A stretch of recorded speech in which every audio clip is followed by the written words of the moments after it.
who is a pilot and is his calling, God knows how to suffice them. Get it right. It doesn't mean that's a lower calling. It means that's what God ordained for them. But this one, this is what God ordained for me. And because of this, my goodness, some of the things that happen in your life, even you are shocked. From the honor to the access to the resources. Because you have found your calling. And you are committed to making that calling speak. He said if you give diligence to make that calling stand, you will not fail. That's why people like us, if Satan likes you do what you want, it's a waste of time. My battle in my core is not with Satan, it's with diligence on the core. If I focus on the core, he said I will not fail. That's why people like us, we are not moved. How many people hate us? He didn't say I should look for those who hate me and beg them. No.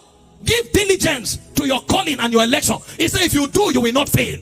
So when you find people failing in life, they didn't find their purpose. They didn't commit to their purpose. And you know what God taught me? As touching diligence for my calling, he taught me 4 things. He said there are 4 areas I must give diligence to. He said number 1 is light. He said keep accessing revelation. Keep pursuing revelation. Know Jesus more. Know the word more. Know the ways of God more. He said if you do it, your inheritance will keep flowing. Your inheritance is in light, so it is tied to your revelation. Ephesians chapter 1 from verse 17. Paul said, for this cause I bow my knees and pray to the Lord and Father of our Lord Jesus Christ, that he may grant unto you the spirit of wisdom and revelation in the knowledge of him, that the eyes of your understanding be enlightened, that you may know. So the more I gain light, the more I know the hope of my calling, the exceeding riches of the inheritance of the saints in light, and the power that God wrought when he rose Jesus from the dead. So my first area of diligence is in revelation. Ask those who live around me.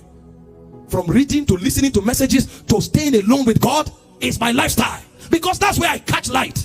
Oh, sometimes you are there, it comes. Some of us who are scientists, we know how light works. Light comes in packets. It's called quanta. In singular tense, it's quantum. It's packets. So if you turn, that's when it may pass.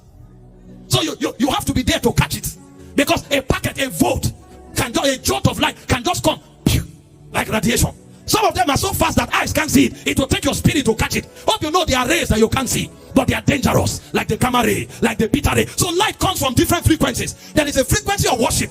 There's a frequency of prayer. There's a frequency of study. There's a frequency of fasting. Because he told me to give diligence in my calling, I give diligence to access light. The bandwidth is large. That's why sometimes we preach 5 times in a week for 6 months. Oh God, there's bandwidth. There's bandwidth. There's bandwidth. We know how to buy data. You stay there. Ask my friends. I live fasting because I discover, it says as you fast, your light shall break forth as the morning. Oh.